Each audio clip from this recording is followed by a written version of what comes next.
definitely protect yourself. You know, nobody's gonna look out for you better than you look out for yourself at the end of the day.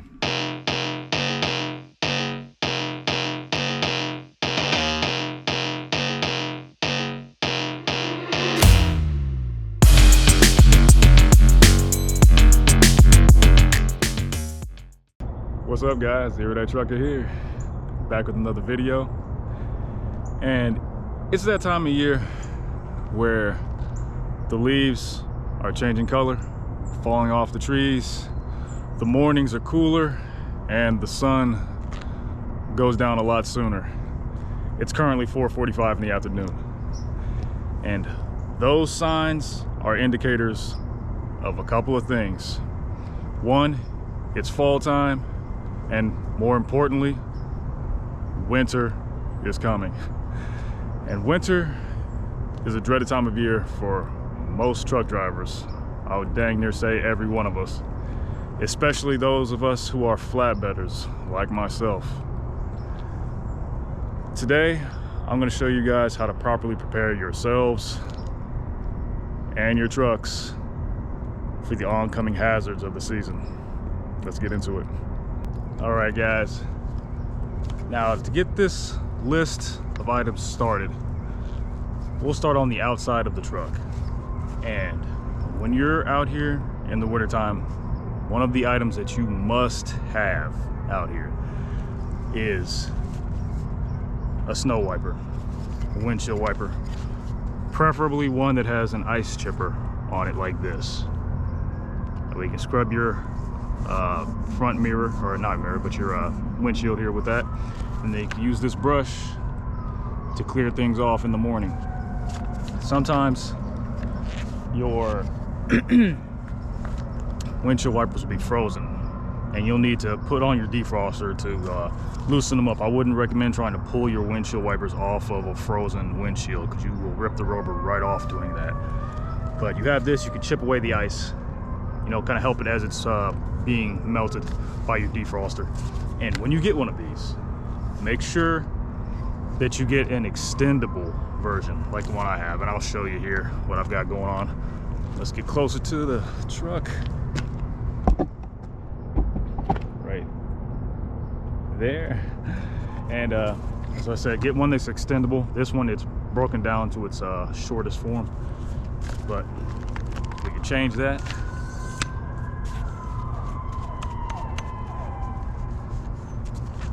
And look at that, we've got a lot more length. So I'd say this is about 5 feet high, because I'm 6'1", so this is almost up to my chin, just about. And with this, you can reach all the way across your windshield and be able to wipe that snow off. I'll demonstrate.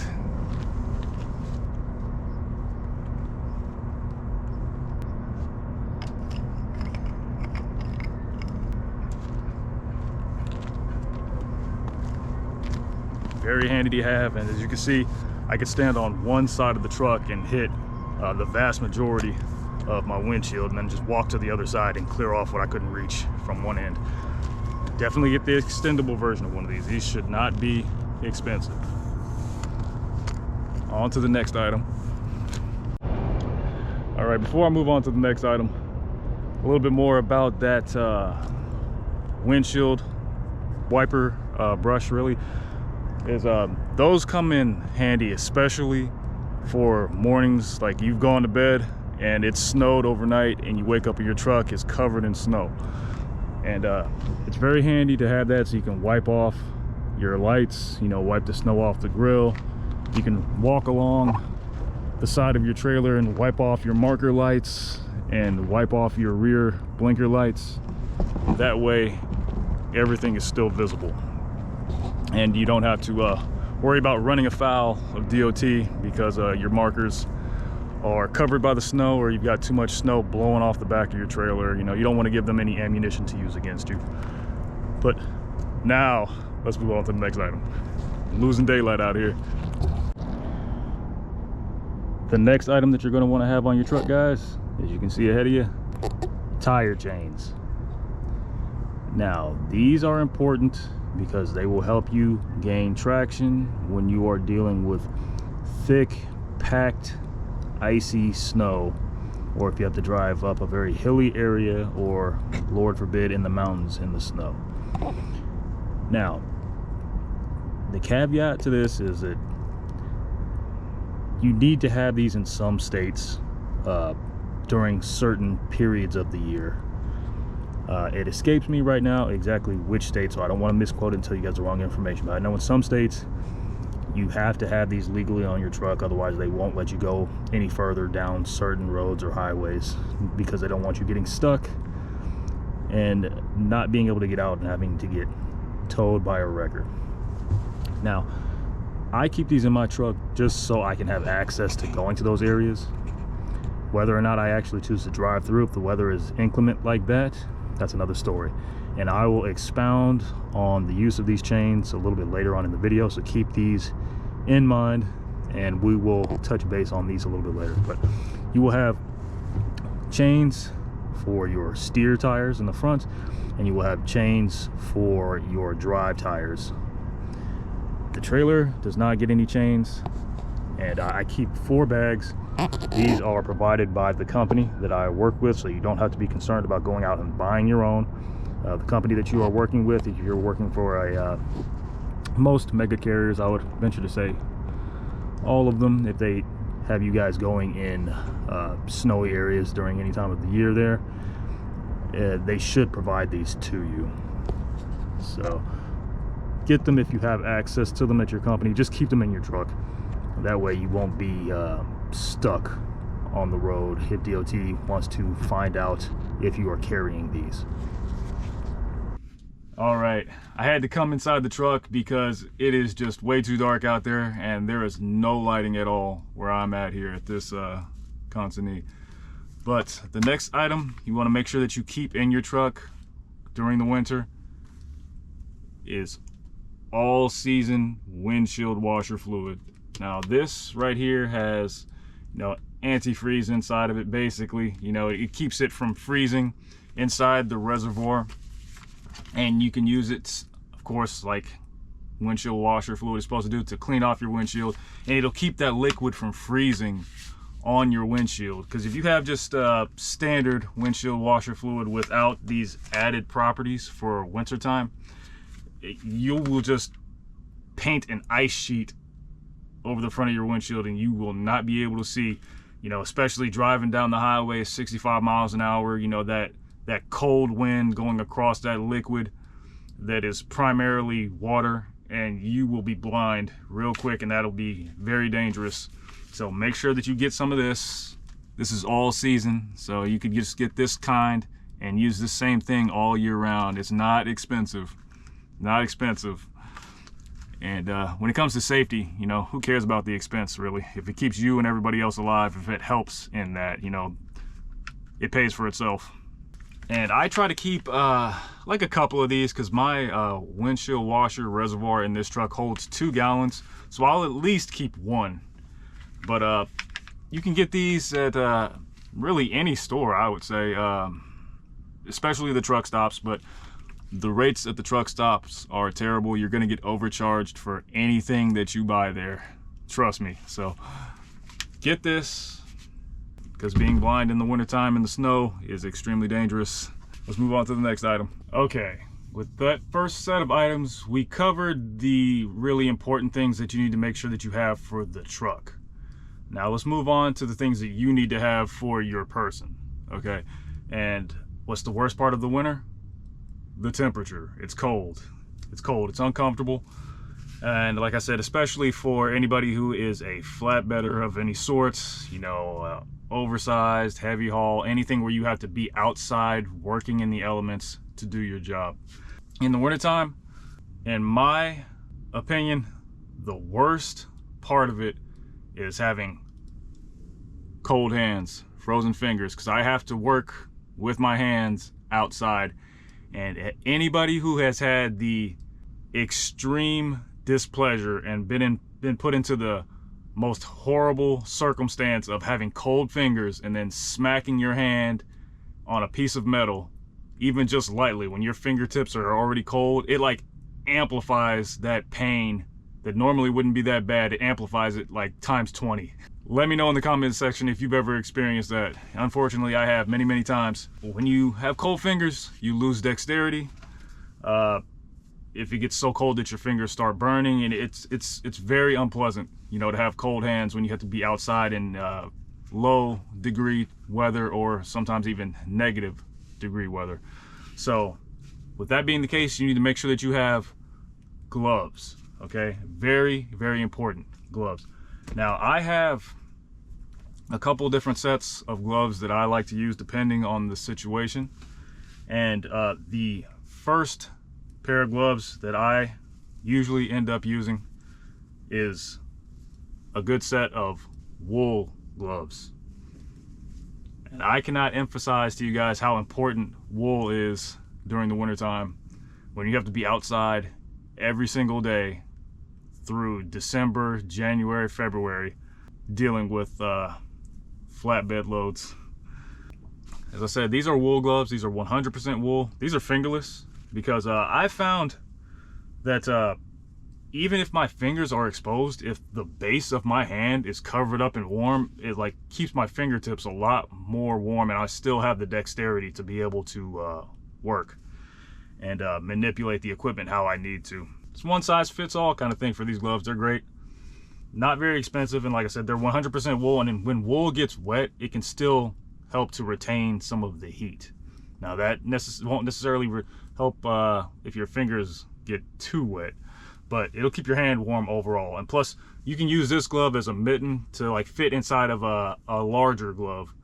You know, like say you're rolling up your tarps or something like that, where you don't need to have the fine motor skills of your fingertips. You know, you can put a bigger glove on over top of this. That way your hand is still warm.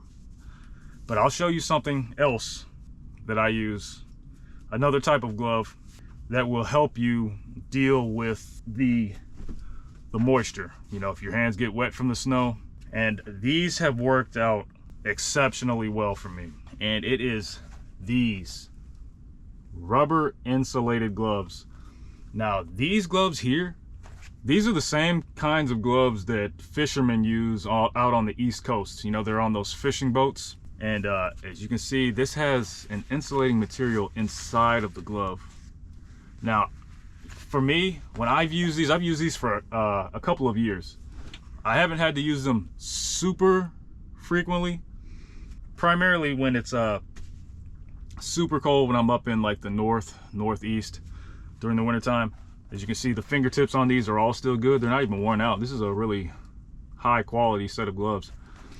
But I usually don't have to wear the wool mitten along with this. This actually warms my hand up very well. Very well. This insulation, it's almost like wearing like a sock on your hand, you know, covered in rubber. Now these are good. These will keep your hands warm. I'll put a link in the description where you can get some of these items I'm going to show you in this video. But these are fantastic. They don't let any moisture come through, so your hands will remain dry. You can still do your job. But the only bad thing about these gloves is you don't have the fine motor skills of being able to like do pinpoint precision things with your fingertips. This is something that I wear just to keep my hands comfortable, so I don't have to keep getting back into the truck to warm up and turn the heater on and, you know, warm my hands and take my gloves off and put them up in the front or something like that so the wind can blow on them and dry them out. So definitely get a pair of working gloves that you can use out here that are waterproof. I would say water resistant, but that's only going to help you for so much time, and then they're going to absorb the water. So get waterproof gloves, something like this, and have more than one set of gloves just in case something gets wet. You can switch into a different pair. But let's move on to the next thing. All right, the next thing that you want to make sure that you have for yourself is layered clothing, right? So you see what I have here. Try to get it in frame. These are compression leggings, basically the kind that you would wear for athletics, you know. And these will keep you warm. You want to wear these, something like this that's made from polyester in case you sweat, or you could have long johns.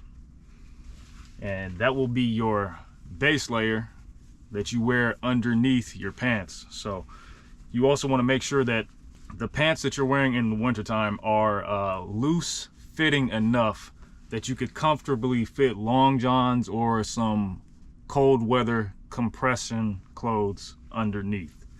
And that will give you an added layer, an added barrier between your skin and the cold air. And the added layers are what help to trap the warm or the heat that your body creates. It helps to trap that heat and keep it close to your skin instead of letting it all just expel from your body because you're in such a cold environment. So compressive clothing, so it'll be pants, and this here is a shirt of the same type, long sleeve of course, and I'll wear this underneath. Sometimes I might put a shirt on over top of this, but usually I'll just wear the compression shirt by itself, and then I will wear a hoodie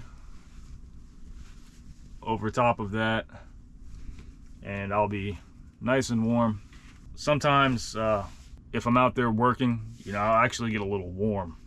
Have to take something off, you know, the hoodie usually, and work without that if I'm working that much out there, it gets warm. But yeah, compression clothing, I'd say it's mandatory, especially when it gets really cold out there, like you're in the thick of winter, like the January, February months. You want to make sure that you have something like this underneath your clothes. Let's move on to the next thing. All right, next item on the list is wool socks. You guys can see the theme here. Wool is excellent in the wintertime.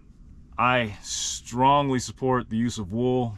I do not endorse using cotton during the wintertime because cotton will absorb the moisture when you are sweating, and it will freeze on your clothes. And if you have ice on your body, it will sap your heat extremely quickly. Now you have this wool.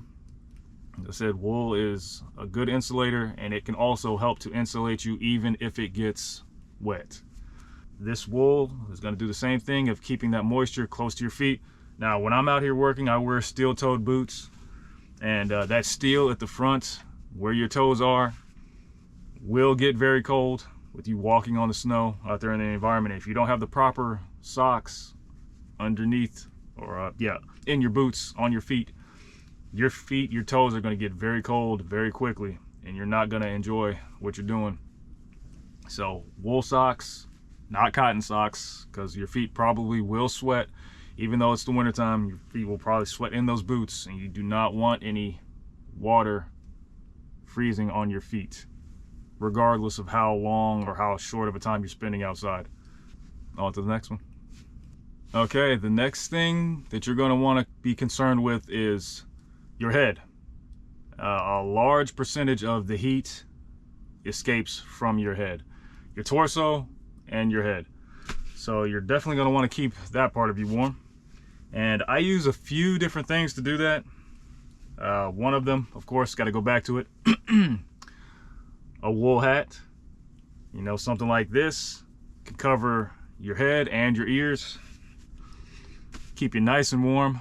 I love this thing. I've been using this for years, and very durable and very, very warm. And this wool is not the itchy kind.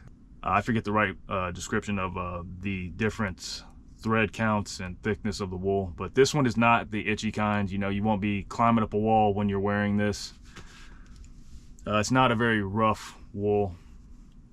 I would let you guys know if I knew, but this is saying it's 100% wool, so there's nothing added into this. So you have the wool hat, and you can layer things on your head as well. So the hat is good because it covers your head and your ears, but what about your face? You know, your face can get cold. Your lips can definitely get cold. Your nose can get cold when the wind's out there blowing on you, and the hat will only help the top of your head.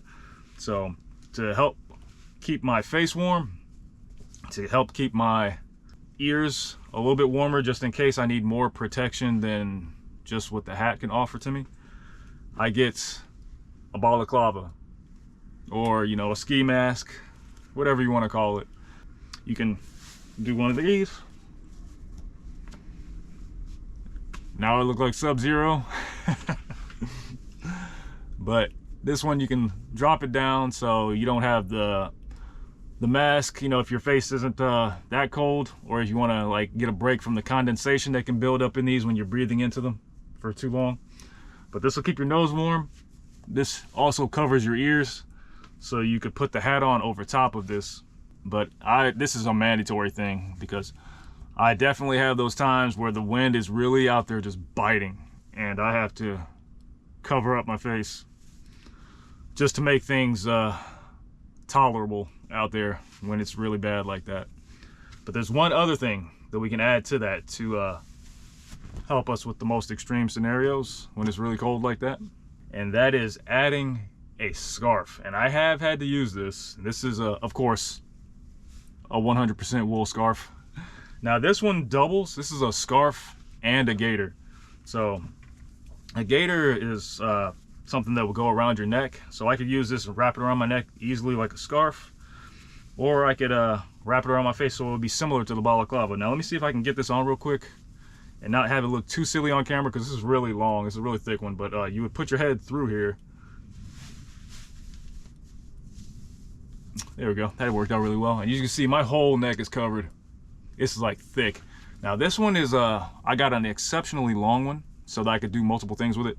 So I could do this, and I could use this similar to how I used that balaclava. So got my ears wrapped up again. Now if I wanted to, I could cover my face and my nose with this one, or I could just do this to have my face out. Neck gaiter is great. And then, you know, like I said, if it's really, really cold out there, I can double up.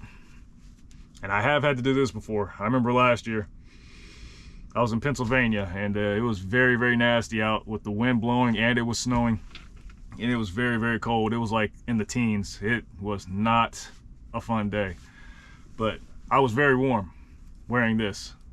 Yeah, so I highly recommend that. That will get you very, very warm. All right, camera died on me there, guys, but yeah, like I said, I can wrap this up in a traditional form like a scarf. You know, I could put the balaclava format on there, or I could use it one more time over my head. I could show you guys putting this thing on, and you can use it to cover your mouth. So like this, head still out in the open, but now my face is covered.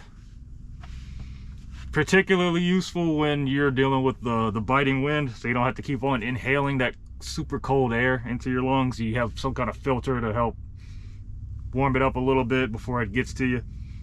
Then you put this on. I mean, look at that. And then you got your sunglasses on, your eye pro. Then you're good. You're covered. You're protected from the wind. And this is very, very effective. Like I said, I've been doing this, you know, since I've been out here over the road. And like I said, you can use this neck gaiter interchangeably, you know, with the balaclava, whichever one you feel like doing. This one is very, very warm, and it's a little bit more bulky than the balaclava.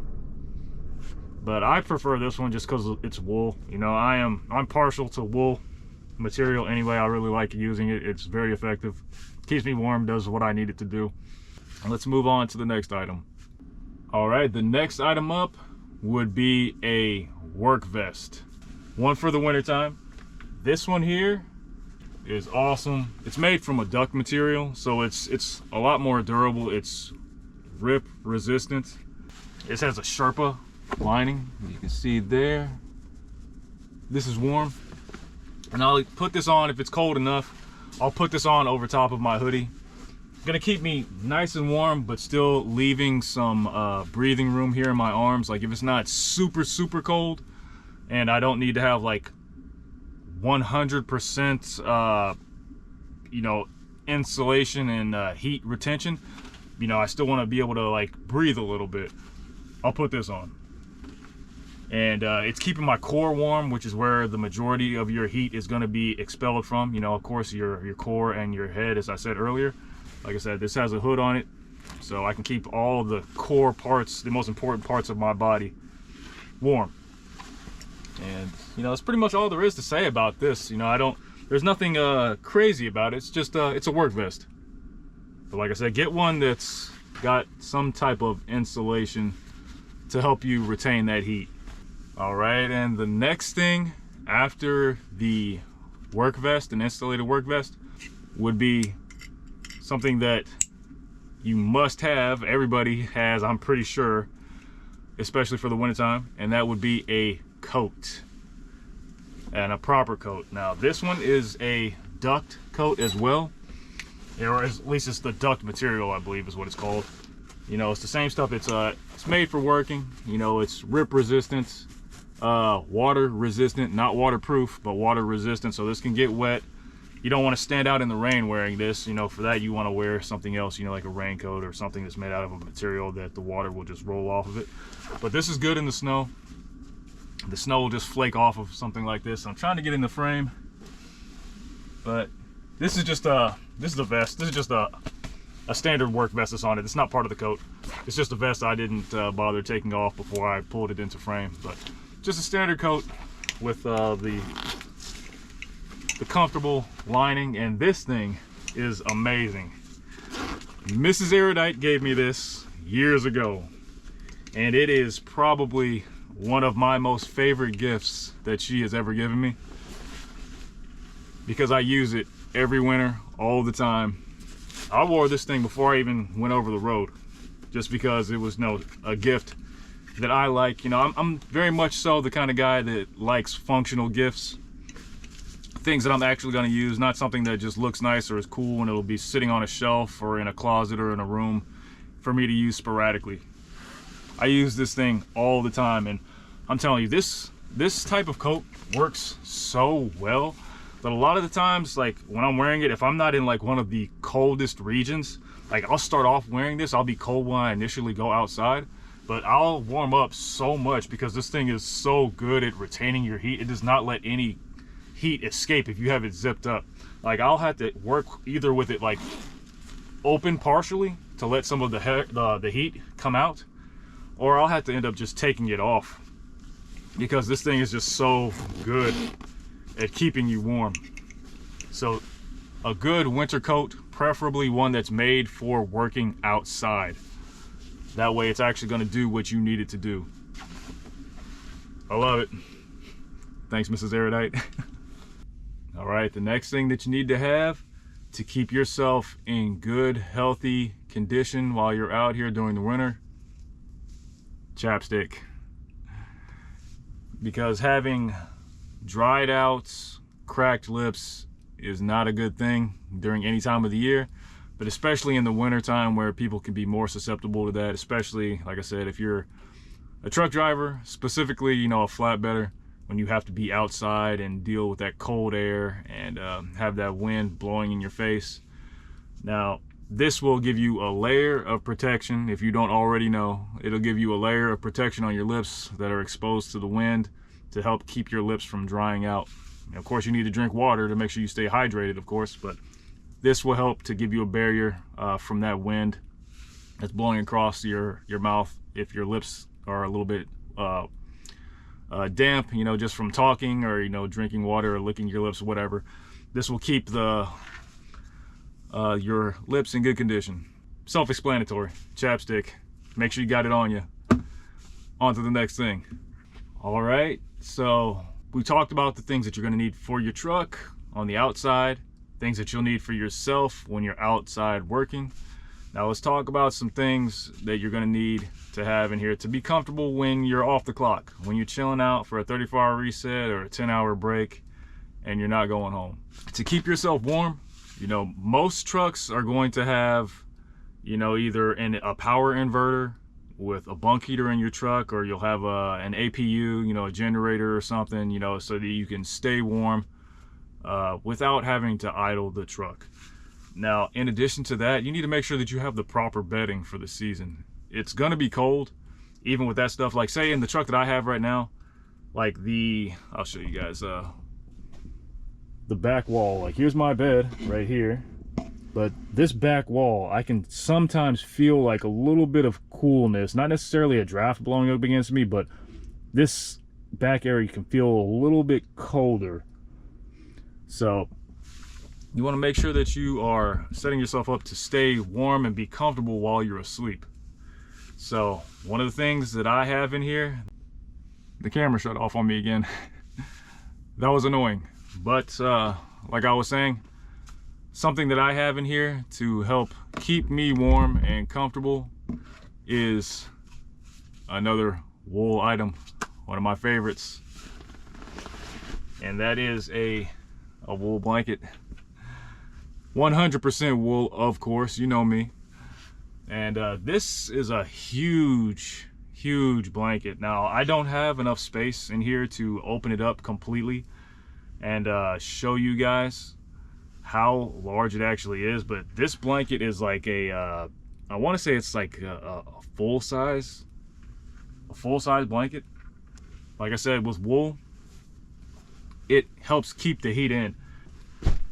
I don't have it in here with me right now, but I also I have a heated blanket that is at home, because I haven't had to bring it out for the season yet, because that's for like the most extreme situations. But a heated blanket is good as well, just if you're the type of person that likes to stay toasty. This in this truck, the inverter does a very good job of keeping things nice and hot and toasty, especially if you close your the curtains in the truck.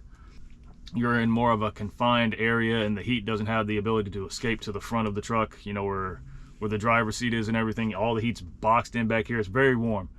But I like to plan for emergencies, so if that stuff's not working or something happens, you know, I have alternatives. And the wool blanket is good. It opens up extremely wide. It's big enough to like cover me, and like if I had another person in here like Mrs. Erudite's riding with me, that's more than enough blankets to cover both of us up and keep us warm if we needed it in an extreme situation. But have that, and say like you could have a heated blanket. A tactic that I would use for the heated blanket is to lay the heated blanket out on the bed first and then turn it on, you know, to however warm you would want the heated blanket to be. And then you get in the bed and you put the wool blanket over top of you.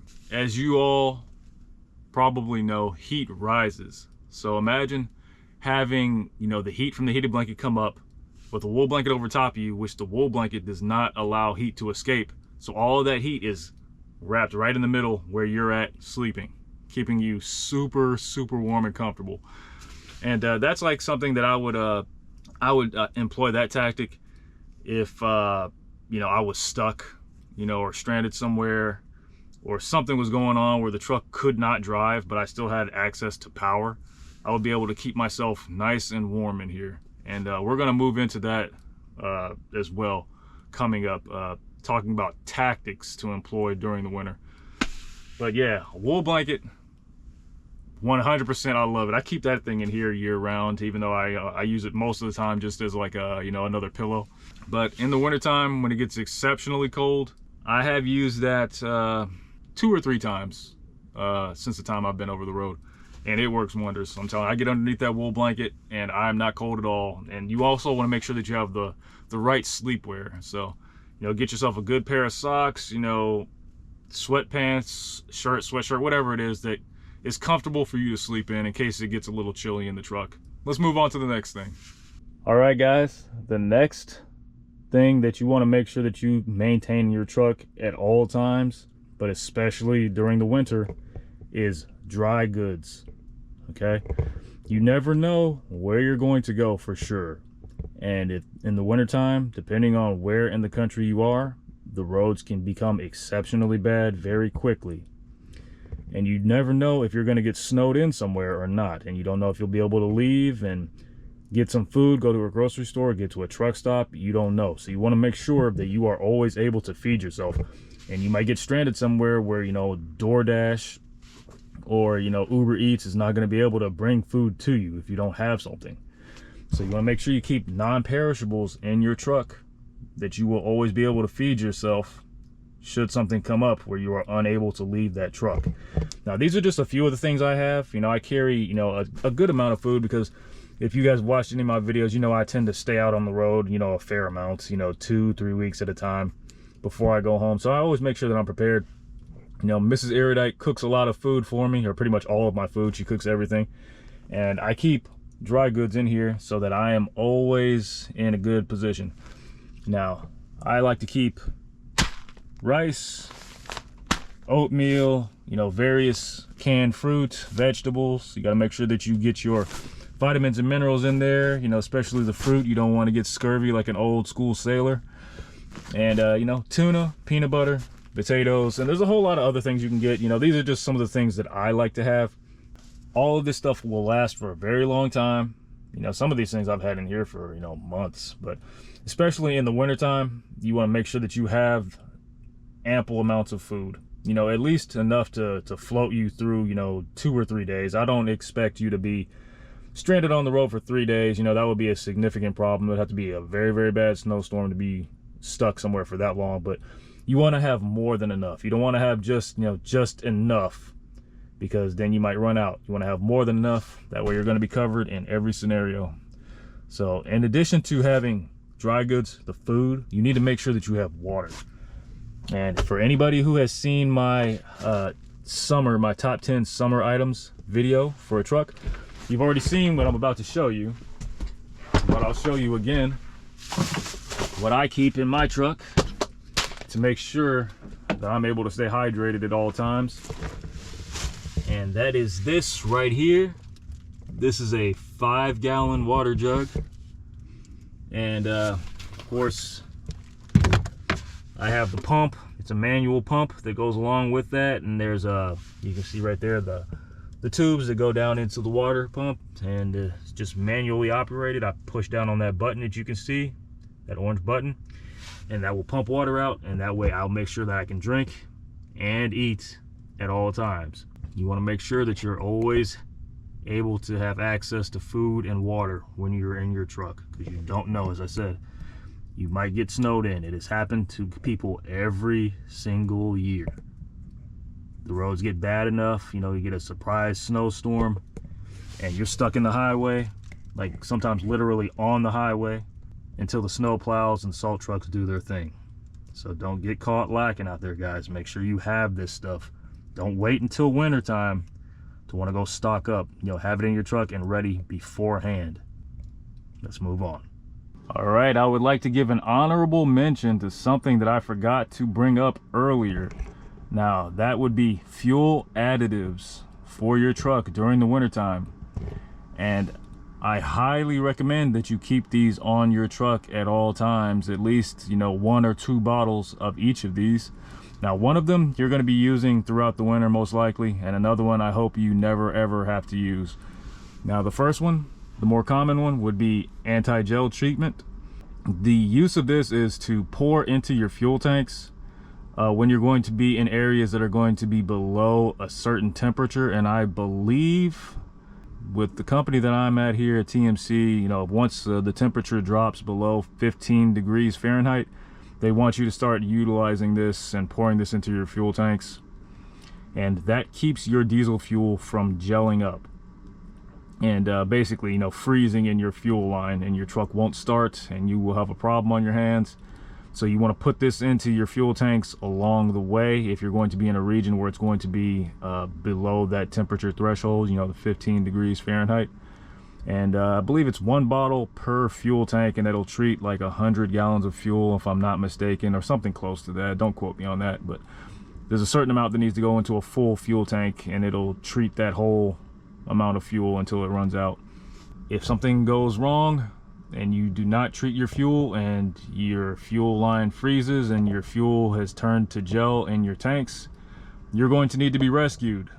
And that's a bad position to be in, but that's why you need to carry this one.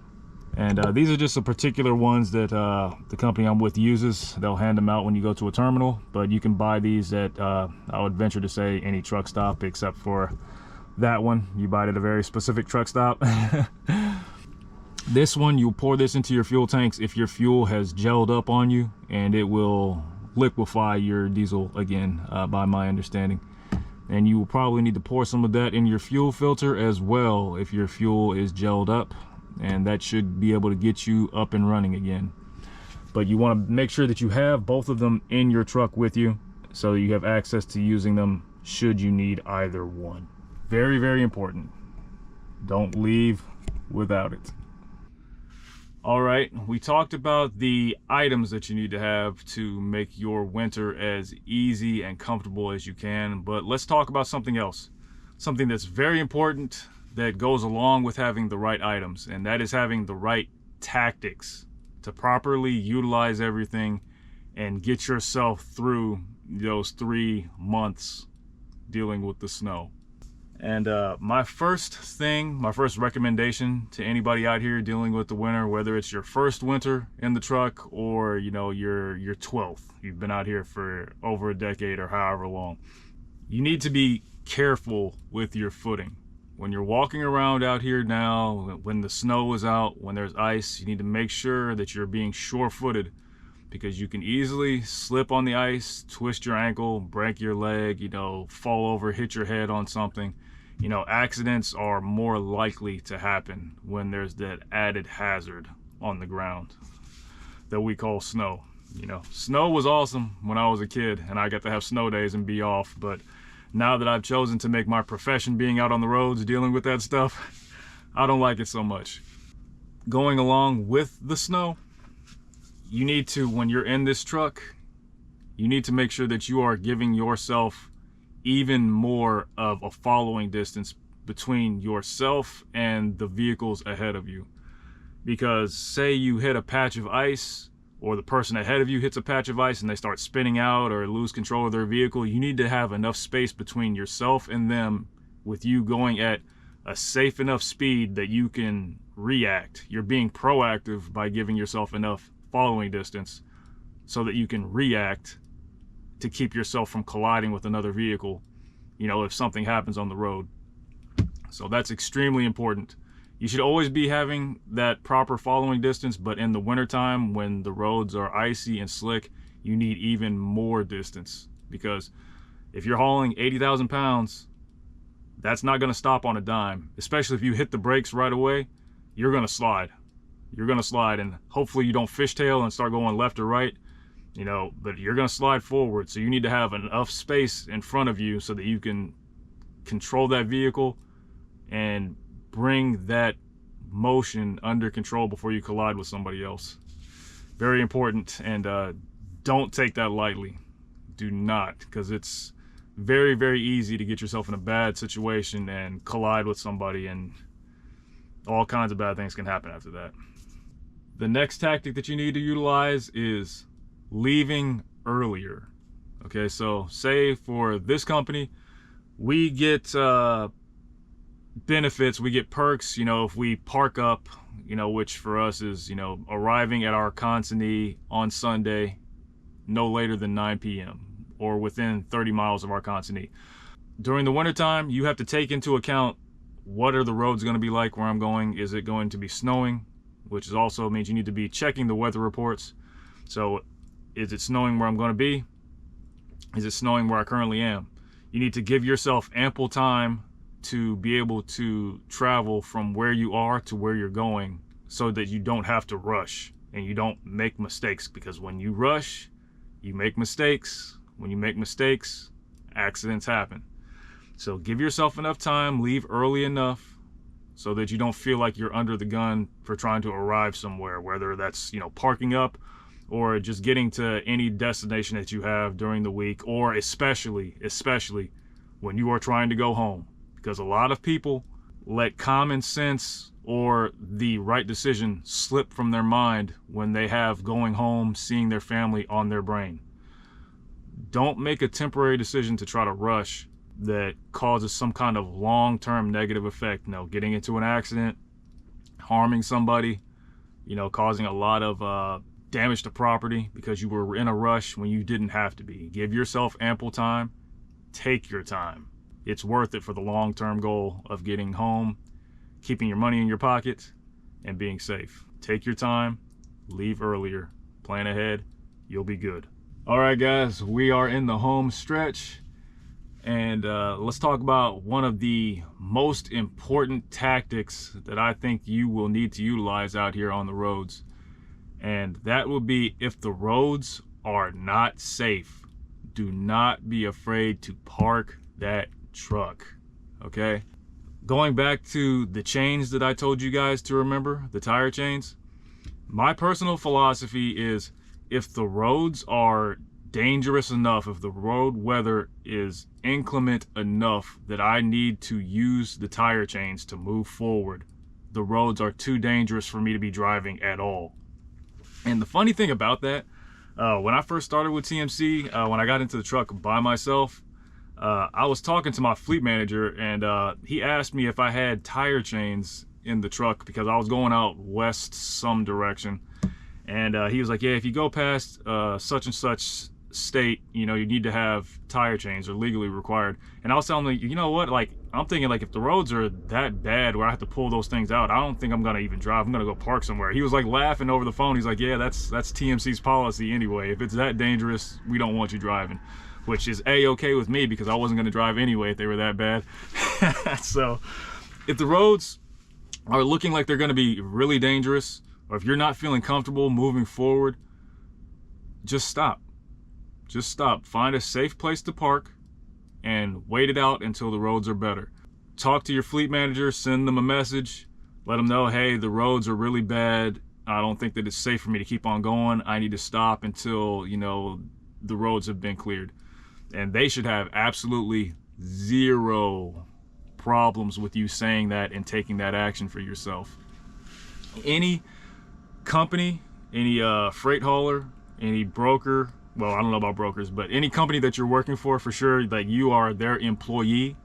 If they have an issue with you stopping when the roads are bad, they do not have your safety in mind. There is no load that needs to be delivered badly enough. There is no load that pays you enough money for you to risk your life on the highway or wherever you're at if the weather is so bad that you think that it's not safe for you to drive in it. You know, if that's the case, you know, the company should be more concerned with your safety, because, you know, freight can be delivered late. Customer might not like it, but freight can be delivered late. Damaged freight can be replaced. You know, that's what insurance premiums are for. Of course, nobody wants to do that. That's why you should park if it's not safe. But say you try to push on, you know, somebody has tried to coax you, or even, you know, threaten you, and you should never tolerate that. Somebody's tried to coax you, say, hey, could you just do me this favor? Could you go just a little bit further? Or say, you know, do this, or otherwise you're not going to work here anymore. You shouldn't work there in the first place if they try to press you like that. But if you try to do that and you get into an accident, you hurt somebody, you lose your life, there's nothing that can be done. You know, the company can replace freight, they can deliver things late, but, you know, nobody can pay an insurance premium, bring you back to life, give you back to your family that misses you. So if the roads are that treacherous, things are that bad, just pull over, park, stop, reset once things are better. Always go with your gut on that. Don't let anybody push you into doing things you don't want to do when things are not safe, okay? You owe that to yourself. You owe that to the people that care about you. And like I said, there's nothing out there that's worth losing your life over when you're just out here working, you know, to do something for money like that. Definitely protect yourself. You know, nobody's going to look out for you better than you look out for yourself at the end of the day. With that all being said, hopefully you all have learned some tactics that are going to help you during the most dangerous time of the year to be a driver. I hope that you all will be careful, stay safe. I'll see you all further down the road. Here at Trucker out.